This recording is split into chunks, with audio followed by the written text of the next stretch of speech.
जय हिंद बच्चों। आज की इस वीडियो में हम बात करने वाले हैं समविभव पृष्ठ की। साथ ही साथ हम डिस्कस करेंगे द्विध्रुव के कारण वैद्युत क्षेत्र।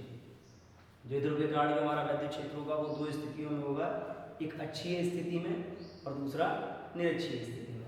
स्टार्ट करते हैं समविभव पृष्ठ से। देखिए नाम से क्लियर हो जाता है कि समविभव पृष्ठ क्या है। एक ऐसा पृष्ठ जिसके हर बिंदु पर विभव समान हो।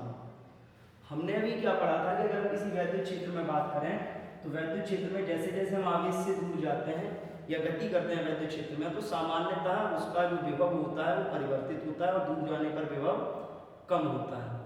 लेकिन किसी भी वैद्युत क्षेत्र में हमें एक ऐसी संरचना, एक ऐसा पृष्ठ भी प्राप्त होता है जिसके हर बिंदु पर विभव कैसा हो, समान हो। तो अगर ऐसा पृष्ठ जिसके हर बिंदु पर वैद्युत विभव समान रहता हो तो उस पृष्ठ को बोलेंगे समविभव पृष्ठ। एग्जाम्पल के तौर पे देखिए कि मान लीजिए ये एक बिंदु आवेश है। इस बिंदु आवेश को केंद्र मान के अगर इसके चारों तरफ, इसको केंद्र मान के अगर इसके चारों तरफ क्या किया जाए, केंद्र मान के इसके चारों तरफ आप इस तरीके से क्या करें, केंद्र मान के इसके चारों तरफ आप गोलीय पृष्ठ बना लें। ये जो गोलीय पृष्ठ होगा, इस पृष्ठ की अगर बात करें तो इस पृष्ठ के हर बिंदु पर वैद्युत विभव समान रहेगा। क्यों समान रहेगा? देखिए ये बिंदु ले लें, चाहे ये बिंदु ले लें, चाहे ये बिंदु ले लें, सारे बिंदुओं की दूरी इससे कैसी होगी, समान। और दूरी समान होगी तो आपने फॉर्मूला पढ़ा है, V इज इक्वल होता है K into Q upon R। तो किसी भी बिंदु आवेश के चारों तरफ आप संकेंद्रीय जितने भी गोले बनाते हैं, संकेंद्रीय गोले सारे क्या होते हैं, उसके लिए समविभव पृष्ठ होते हैं। ऐसे ही अगर आप बात करें कि मान लीजिए आपके पास कोई रेखीय आवेश है इस तरीके से, इस रेखीय आवेश के चारों तरफ अगर आप एक बेलनाकार पृष्ठ मान लेते हैं तो इस बेलन का जो वक्र पृष्ठ होगा वो वक्र पृष्ठ क्या होगा, समविभव पृष्ठ होगा। क्योंकि इस बेलन के वक्र पृष्ठ की हर बिंदु की दूरी भी इससे कैसी रहेगी, समान। आप कहीं भी देख लीजिए, हर बिंदु की दूरी कैसी रहेगी, समान रहेगी। तो ये जो बेलन होगा, इस बेलन को भी हम क्या बोलेंगे, ये बेलन भी हमारा एक समविभव पृष्ठ होगा। यानी कि अगर हम किसी भी वैद्युत क्षेत्र में बात करें तो सामान्यतः हर वैद्युत क्षेत्र में हमें कुछ ऐसे, हर वैद्युत क्षेत्र में हमें कुछ ऐसे पृष्ठ प्राप्त होते हैं जिनके हर बिंदु पर वैद्युत विभव कैसा होता है, समान होता है। ऐसे पृष्ठों को बोला जाता है समविभव पृष्ठ। क्लियर? समविभव पृष्ठ की डेफिनेशन हमको समझ में आ गई। बात करते हैं आगे।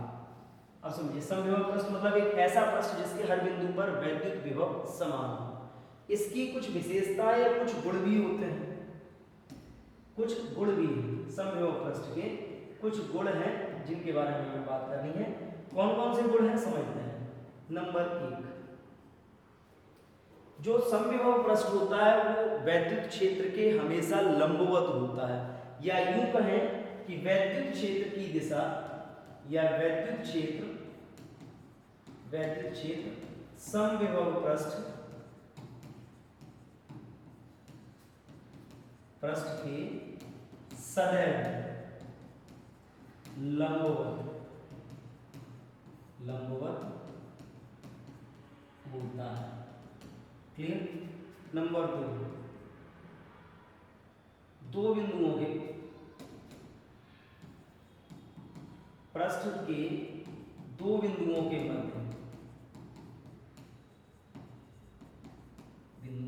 मध्य आवेश की गति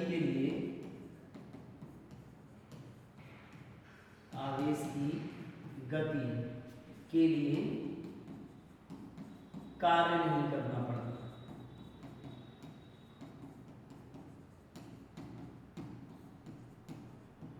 समझिए, क्योंकि आपने बात की है समविभव पृष्ठ की, तो समविभव पृष्ठ का मतलब क्या है, दो बिंदुओं के बीच का जो अगर बात करें हर बिंदु पर कैसा होगा, विभव समान होगा। जब हर बिंदु पर विभव समान होगा उस स्थिति में जो आपका विभव परिवर्तन आएगा, V वो कितना आएगा, डेल्टा V हो जाएगा 0, और डेल्टा V 0 हो जाएगा। उस स्थिति में आपने पढ़ा हुआ है कि W इज इक्वल क्या होता है, delta V into Q not. तो WV कितना, 0। यानी कि समविभव पृष्ठ को अगर हम पृष्ठ पर अगर हम आवेश को एक बिंदु से दूसरे बिंदु पर ले जाएं तो समविभव पृष्ठ के ऊपर हमें कोई कार्य नहीं करना पड़ता। क्लियर?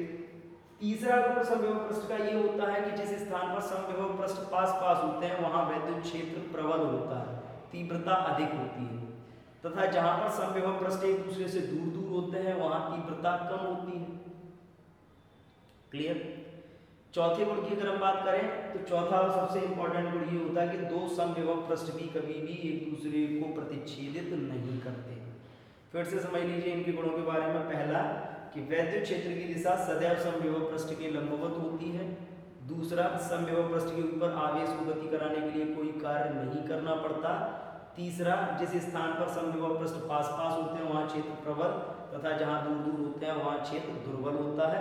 और चौथा और सबसे इंपॉर्टेंट कि दो समविभव पृष्ठ कभी भी एक दूसरे को प्रतिच्छेदित नहीं करते। क्यों नहीं करते? उसका कारण वही है कि अगर वो एक दूसरे को प्रतिच्छेदित करेंगे तो प्रतिच्छेदन बिंदु पर क्षेत्र की दो दिशाएं होंगी जो वास्तव में असंभव है। क्लियर। तो समविभव पृष्ठ बहुत आसान टॉपिक है। एक ऐसा पृष्ठ किसी भी वैद्युत क्षेत्र में खींचा गया, एक ऐसा पृष्ठ जिसके हर बिंदु पर वैद्युत क्षेत्र समान हो, वैद्युत विभव समान हो, समविभव पृष्ठ कहलाता है। अब बात करते हैं कुछ उन टॉपिक्स की जिनके समविभव पृष्ठ बनाने के लिए कभी कभी एग्जाम में आते हैं। जैसे मान लीजिए आपसे बोला जाता है एकल बिंदु आवेश, एकल बिंदु आवेश, ठीक है। एकल बिंदु आवेश के लिए देखिए, एकल बिंदु आवेश का समविभव पृष्ठ कैसे बनेंगे? चाहे आवेश धनात्मक हो चाहे आवेश ऋणात्मक हो।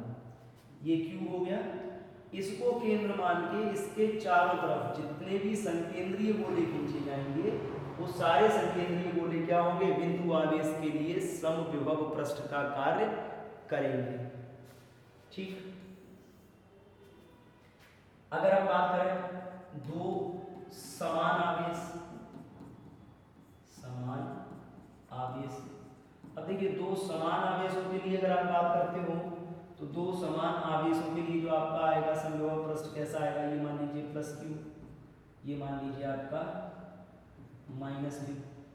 कैसे बनेंगे इनके समविभव पृष्ठ? अब देखिए दो समान आवेश हैं, इस स्थिति में अगर हम देखें तो बाहर इसके पीछे जो वैद्युत क्षेत्र होगा वो कैसा होगा? दुर्बल। इधर भी वैद्युत क्षेत्र होगा दुर्बल। सबसे प्रबल वैद्युत क्षेत्र कहाँ होगा? इन दोनों के बीच में। तो जब सबसे प्रबल वैद्युत क्षेत्र इन दोनों के बीच में होगा यानी कि जो समविभव पृष्ठ बनेंगे वो कुछ इस तरीके से बनेंगे। आगे की तरफ जो पृष्ठ होंगे उनके बीच की दूरी कम होगी, पीछे की तरफ जो पृष्ठ होंगे उनके बीच की दूरी इस तरीके से, आगे दूरी कम होगी, पीछे आगे दूरी क्या हो जाएगी? बढ़ जाएगी। ऐसे इसका देखो, आगे तीव्रता ज्यादा होगी, क्षेत्र प्रबल होगा तो पृष्ठ पास पास होंगे, पीछे तीव्रता कम होगी तो पृष्ठ दूर दूर होंगे। क्लियर। कुछ पृष्ठ इस तरीके से भी बन सकते हैं या और बहुत ज्यादा देखना है आगे जो पृष्ठ होंगे वो क्या होंगे? आपस में ऐसे जुड़ जाएंगे। ये जो संरचना आएगी ये दो समान आवेशों के लिए लिया है। दो समान आवेशों के मध्य वैद्युत क्षेत्र समविभव पृष्ठ, दो समान आवेशों के कारण जो समविभव पृष्ठ बनते हैं वो संरचना होती है ये। इसके अलावा एक संरचना और पूछी जाती है, वो होती है विपरीत आवेश। दो विपरीत आवेश के लिए अगर आपसे बोला जाए कि दो विपरीत आवेशों के समविभव पृष्ठ कैसे बनेंगे, तो दो विपरीत आवेश में सबसे अच्छा एग्जांपल होता है द्विध्रुव का। अब देखिए द्विध्रुव का क्या होगा? ये एक आवेश +Q और ये एक आवेश -Q। क्लियर। अब इन दोनों आवेशों के लिए देखिए जो वैद्युत क्षेत्र होगा वो सबसे प्रबल कहाँ होगा? बीच में। और दुर्बल कहाँ होगा? पीछे। ठीक है। अब यहाँ पर चाहे 1 मिनट चलते हैं, वापस चलते हैं पीछे वाले टॉपिक में। ये जो टॉपिक था हमारा ये जो हमने बनाया है ये है हमारा किसके लिए? यही जो बना है पैटर्न ये द्विध्रुव का बना है। किसका बना है? द्विध्रुव का। सॉरी, ये बन रहा है आपके द्विध्रुव का, क्योंकि यहाँ पर जो तीव्रता है बीच में प्रबल होगी, दो समान नहीं। ये किसका है? विपरीत आवेश का है। विपरीत आवेश का मतलब ये वाला आपका बना द्विध्रुव का। ठीक है, ये द्विध्रुव के लिए बन गया। अब अगर आपसे विपरीत आवेश की बात की जाए तो समान आवेशों की बात की जाती है, तो अब देखिए दो समान आवेश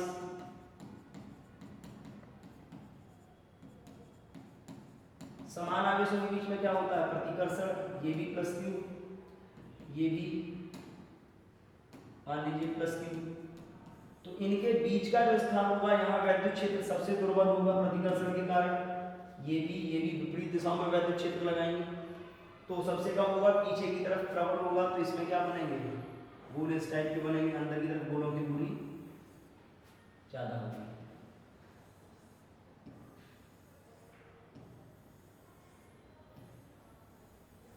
और इसके बाद आप ऐसे करके इनको मिला सकते हैं। ये जो बनेगा ये होगा दो समान आवेश के लिए। इसके अलावा अगर आपसे बात करी जाती है एक समान वैद्युत क्षेत्र, तो देखो एक समान वैद्युत क्षेत्र के लिए क्या होता है, एक समान वैद्युत क्षेत्र। देखिए एक समान वैद्युत क्षेत्र को कैसे प्रदर्शित करता है, एक दूसरे के समांतर बल रेखाएं खींच के, ये एक समान वैद्युत क्षेत्र होता है। अगर इस एक समान वैद्युत क्षेत्र में आपसे बात करी जाती है कि समविभव पृष्ठ कैसे बनेंगे, तो देखो पृष्ठ जो होंगे वो इसके इस तरीके से,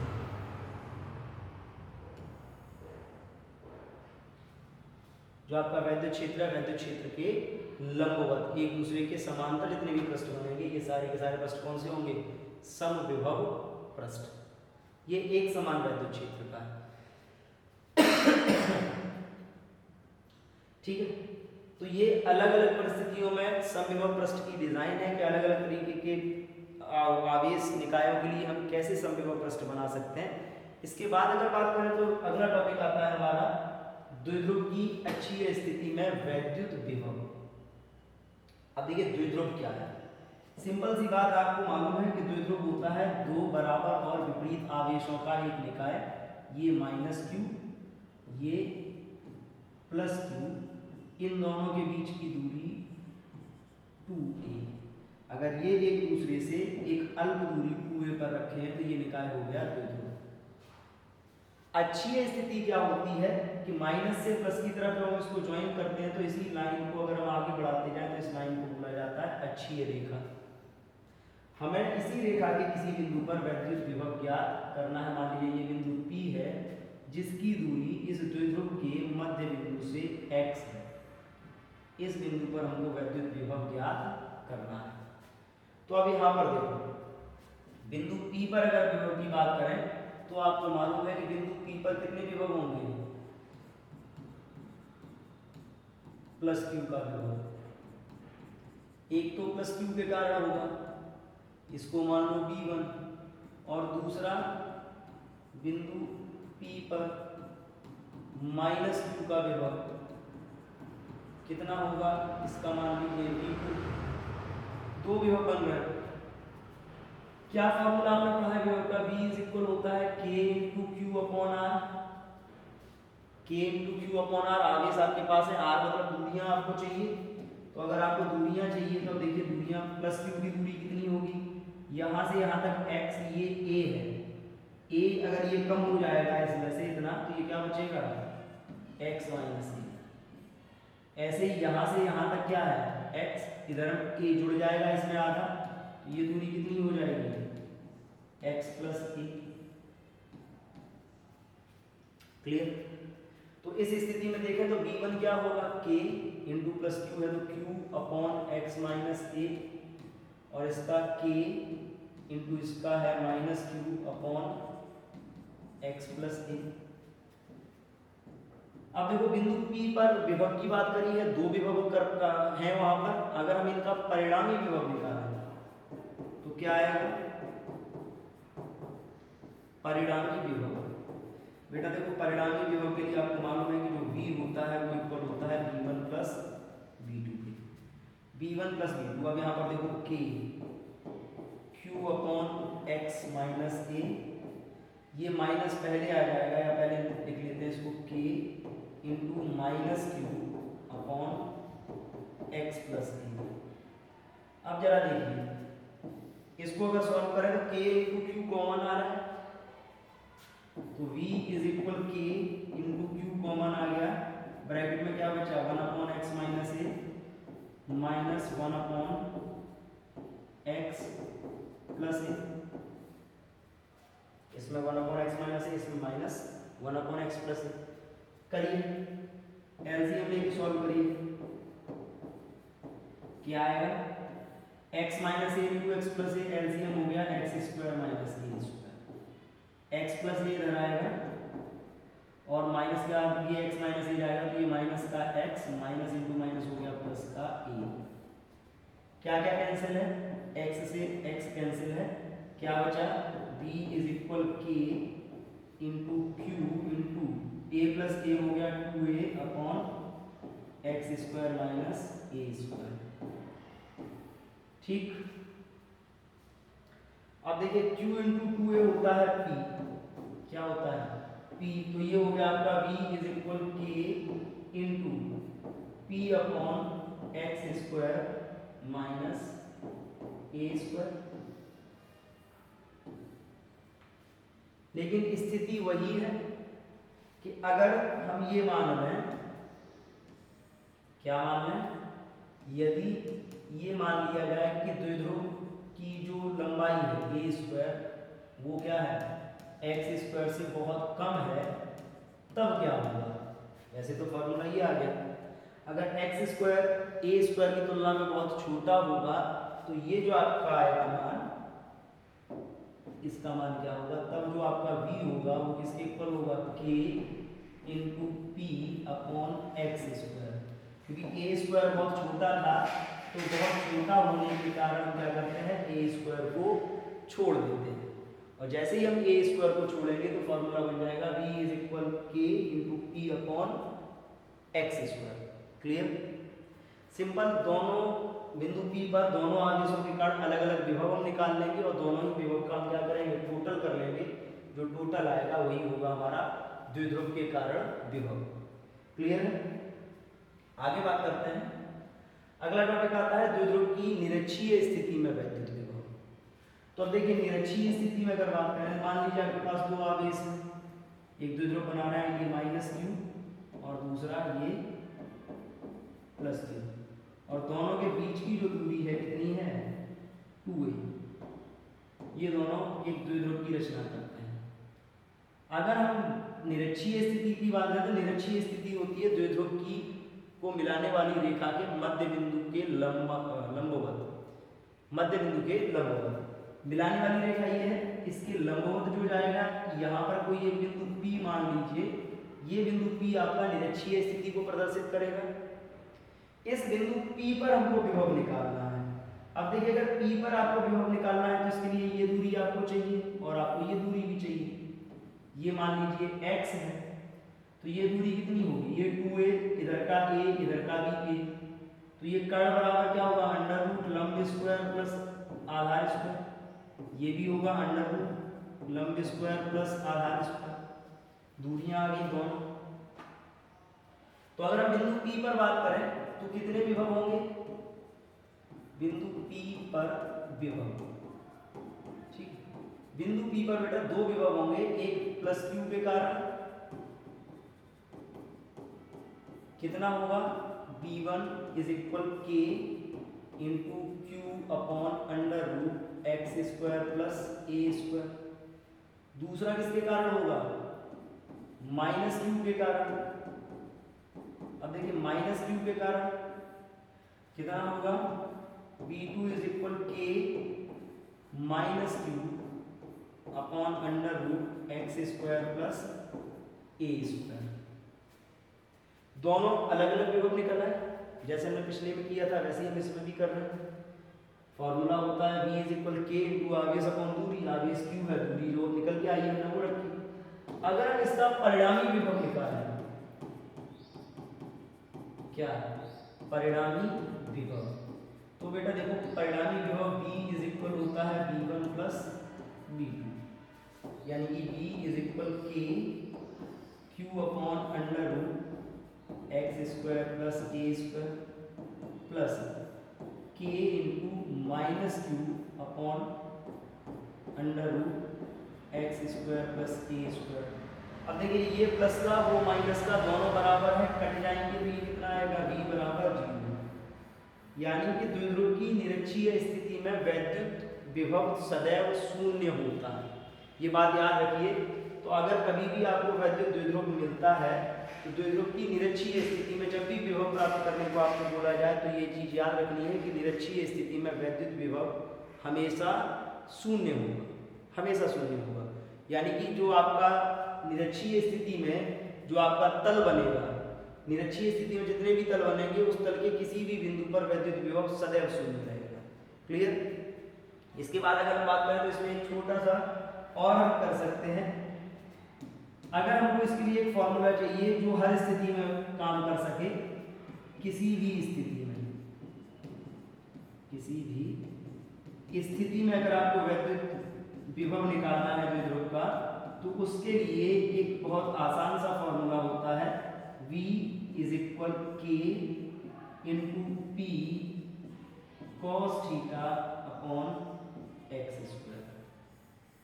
ठीक है, आप इस फॉर्मूले को लगा के अक्षीय स्थिति भी ज्ञात कर सकते हो, निरक्षीय भी ज्ञात कर सकते हो। थीटा 90 रख दोगे निरक्षीय स्थिति बन जाएगी, क्योंकि 90 अंश का कोण लंबवत होता है, cos 90 की वैल्यू 0, इसलिए विभव 0। अक्षीय स्थिति के लिए थीटा 0 रखते हो तो cos 0 का मान 1 होता है, तो p/x² बचता है। क्लियर? इससे संबंधित एक क्वेश्चन है, क्वेश्चन देखते हैं। क्या है, दो बिंदु आवेश +2.4 माइक्रोकूलम तथा -2.4 माइक्रोकूलम एक दूसरे से अल्प दूरी 2.5 × 10⁻³ मीटर पर स्थित है। ज्ञात कीजिए वैद्युत द्विध्रुव से 0.3 मीटर की दूरी पर निरक्षीय स्थिति में वैद्युत क्षेत्र की तीव्रता एवं वैद्युत विभव। ठीक है, निरक्षीय स्थिति में वैद्युत क्षेत्र की तीव्रता एवं वैद्युत विभव तथा द्विध्रुव को 90 अंश घुमा देने पर उसी बिंदु क्षेत्र की तीव्रता एवं विभव। अब देखो ये कितना है, -2.4 माइक्रोकूलम, ये +2.4 माइक्रोकूलम। इन दोनों के बीच की दूरी कितनी है, 2.5 × 10⁻³ मीटर। ठीक है, आगे क्या दिया है कि निरक्षीय स्थिति में, तो पहले बात करते हैं। अब यहाँ पर देखो जो चीजें दी गई हैं, आवेश दिए गए हैं आपको +-2.4 माइक्रोकूलम। 2.4 माइक्रोकूलम का मतलब है कि अगर हम इसका मान निकालेंगे तो ये आएगा 2.4 × 10⁻⁶। दोनों आवेशों के मध्य की दूरी दी गई है, और ये जो दूरी होती है दोनों आवेशों के मध्य की, ये होती है 2a। ये कितनी है, 2.5 × 10⁻³ मीटर। तो देखो जब हम वैद्युत क्षेत्र निकालें या वैद्युत विभव निकालें, हमको एक चीज चाहिए होती है जिसको हम बोलते हैं द्विध्रुव आघूर्ण। तो अगर हम इसका द्विध्रुव आघूर्ण निकालें तो सबसे पहले हम इसका निकालते हैं वैद्युत द्विध्रुव का आघूर्ण।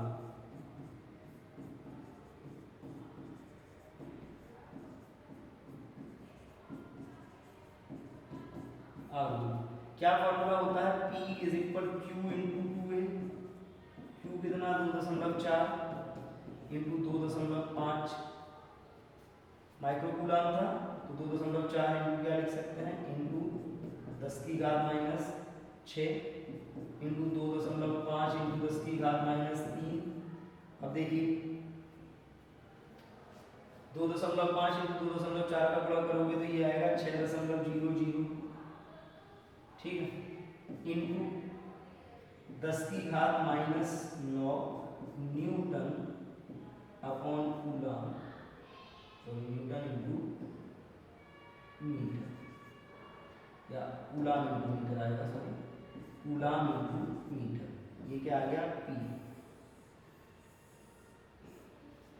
पहली चीज हमको याद करनी है, निरक्षीय स्थिति में क्या निकालना है, नंबर 1 पे निरक्षीय स्थिति में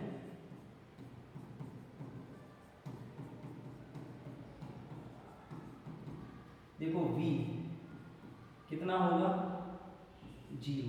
इसके लिए हमें कोई कैलकुलेशन नहीं करनी है, हम पहले ही बता चुके हैं कि निरक्षीय स्थिति में वैद्युत विभव शून्य होता है, तो हम डायरेक्ट इसका मान लिखेंगे। दूसरा हमको निकालना है वैद्युत क्षेत्र तथा जो E होता है निरक्षीय स्थिति में कितना होता है K into 2P upon x cube.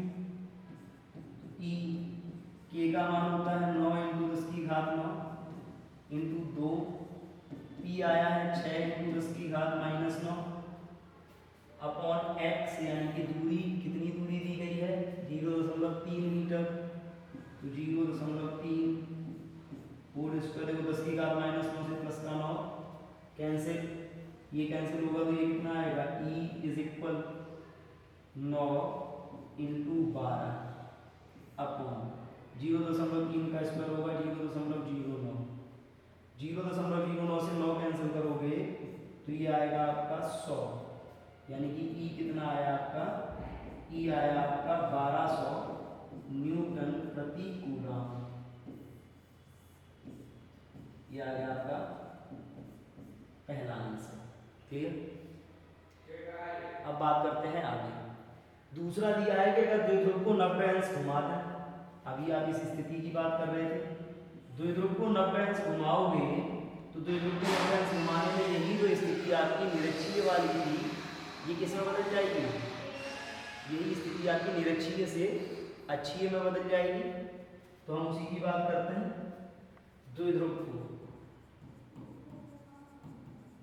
द्विध्रुव को 90 अंश घुमाने, 90 अंश घुमा देते हैं, उस स्थिति में क्या होता है, क्या बन जाएगा, फिर से समझ लीजिए। जैसे ही 90 अंश घुमाएंगे ये स्थिति बन जाएगी आपकी अक्षीय स्थिति, अक्षीय स्थिति बनेगी। ठीक है, अक्षीय स्थिति बनेगी तब हम क्या करेंगे, तब अगर हम निकालते हैं तो क्या होगा, E is equal K into P upon x, यानी E इज इक्वल 9 इंटू 10 की घात 9, P कितना 6 इंटू 10 की घात -9 अपॉन 0.3 का होल क्यूब। एक मिनट, पिछले वाले में थोड़ी सी मिस्टेक, ये क्यूब था बेटा, ये क्यूब होगा, क्यूब का मतलब होगा ये 27 बनेगा आपका, 27, थोड़ा सा यहाँ पर मिस्टेक, वैद्युत यहाँ पे देखिए, ये आपका आएगा E इज इक्वल 9 इंटू 12 / 0.027। ठीक है, इसको आप जब कैंसिल करोगे तो ये आपका आएगा 12/0.003। ठीक है, 9 से कैंसिल करेंगे 27 को तो 0.003, इसको आप जब कैंसिल करोगे तो ये बनेगा 3 × 12 4 और दशमलव के 3 अंक थे तो ये हो जाएगा इंटू 10 की घात 3 न्यूटन प्रति कूलम। ये आएगा आंसर आप। ठीक है, मिस्टेक थी थोड़ी सी, करेक्ट की है। अब यहाँ पर देखो, यहाँ पर आप बात करोगे तो ये क्या होगा, E 9 इंटू ये देखो 10 की घात -9 से 10 की 9 कैंसिल, ये बचा कितना 6 बटे 0.027 काटोगे जब इससे तो ये आपका आएगा 6/0.003, यानी कि E इज इक्वल, जब इसको करोगे 3 दूनी 6 और 3 दशमलव थे तो 10 की घात 3 न्यूटन प्रति कूलम। क्लियर? और इसी स्थिति में अगर हम V निकालें तो बेटा देखो विभव का फॉर्मूला होता है K into P upon X square. K कितना 9 इंटू 10 की घात 9, P कितना 6 इंटू 10 की घात -9 अपॉन 0.3 का होल स्क्वायर। इससे ये कैंसिल, कितना आएगा 9 छक्के 54/0.09, ये आएगा आपका 6 इंटू 10 की घात 2, कैंसिल करोगे तो 6 इंटू 10 की घात 2 वोल्ट। क्लियर? तो ये द्विध्रुव की दोनों स्थितियों में होगा, एक अक्षीय स्थिति में निकाला, एक निरक्षीय स्थिति में निकाला। निरक्षीय में विभव 0 था, वैद्युत क्षेत्र निकला केवल। जबकि HCl में दोनों मिलेंगे। ठीक है, आज के लिए इतना ही रखेंगे। नेक्स्ट वीडियो में हम बात करेंगे धात्विक चालक तथा परावैद्युत पदार्थों का वैद्युत क्षेत्र में क्या व्यवहार होता है उसके